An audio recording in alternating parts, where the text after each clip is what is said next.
Let's face it, deciding on the best platform to sell your online courses can seem daunting. Even with great platforms like Thinkific and LearnWorlds available, it's hard to get rid of that nagging question that dedicated course entrepreneurs always have in the back of their minds. Is this really the best online course platform for me? Hi, I'm Learning Revolution founder Jeff Cobb. I've spent the last 20 years building platforms, selling platforms, implementing platforms, and most recently, helping hundreds of individuals and organizations pick the right platform for their course business. Here are 5 key lessons I've learned when it comes to making the right choice. The first is to focus on your strategy before anything else. Don't make the online course platform your first step.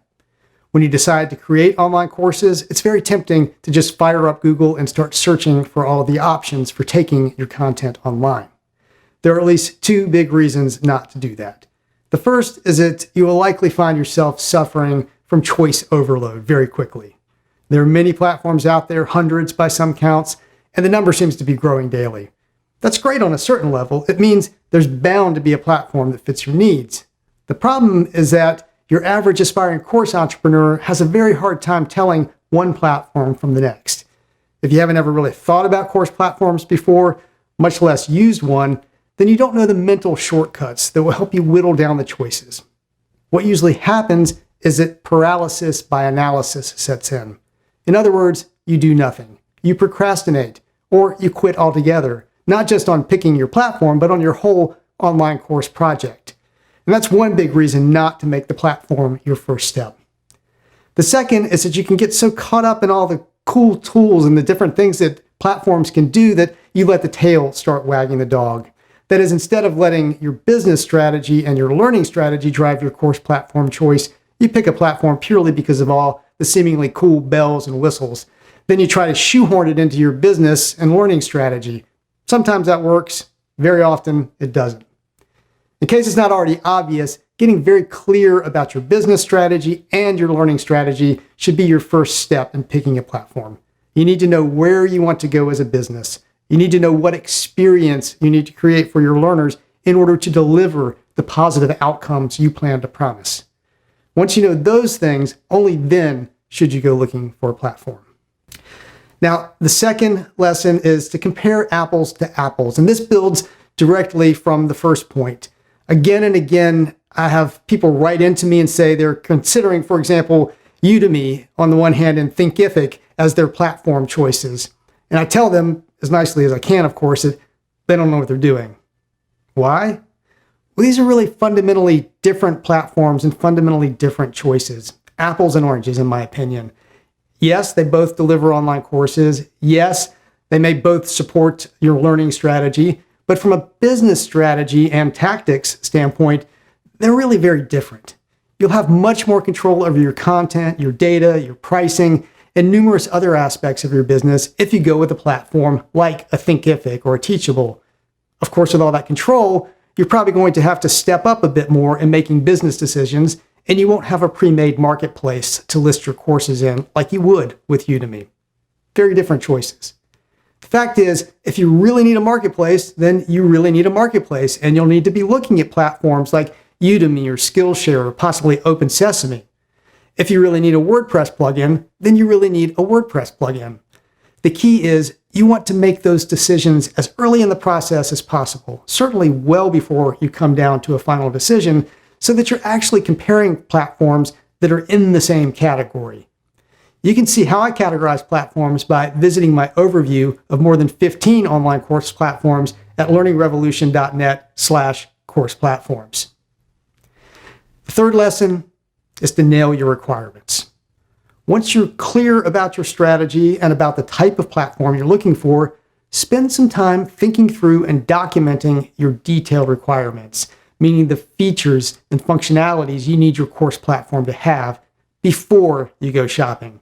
Again, you don't want the tail to wag the dog. The features you need should be driven by your strategy, not by whatever looks cool when you go shopping. And I know this kind of thing can be a bit tedious, especially if you aren't a detail-oriented person, but it really helps with making sure you stay focused as you vet different platforms and don't get distracted by a bunch of bells and whistles. To help with that process, consider grabbing my free online course platform guide at learningrevolution.net/free guide.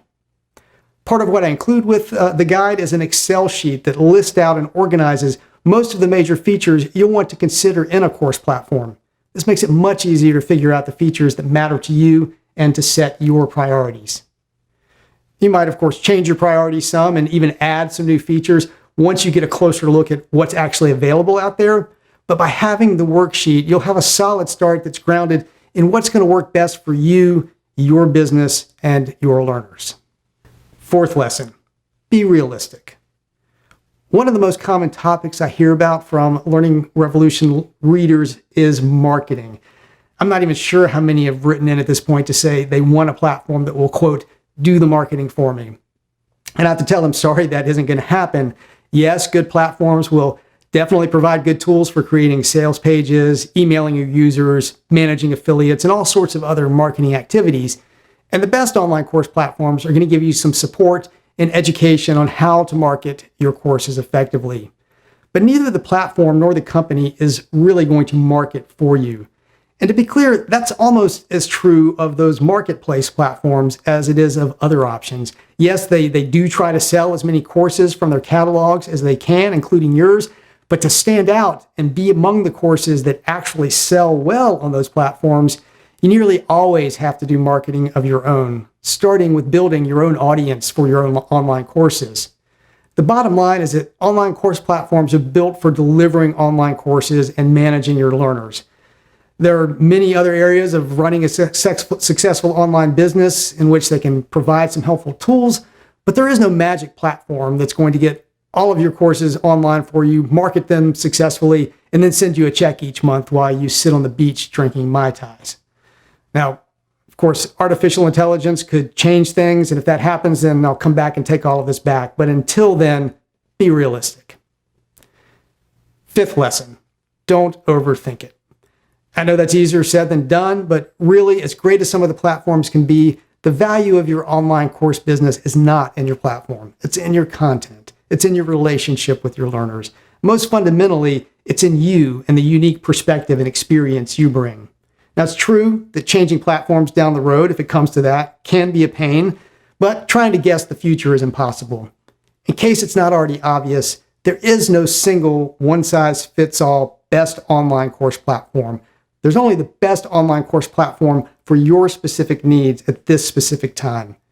And your course platform is not your destiny. There's a good chance that down the road, you'll need to retire or significantly revamp your courses anyway, and that will be a good time to review, reflect, and determine if a different platform makes sense. In the meantime, find something that fits your needs well now. Again, starting with your business and your learning strategy, and get going.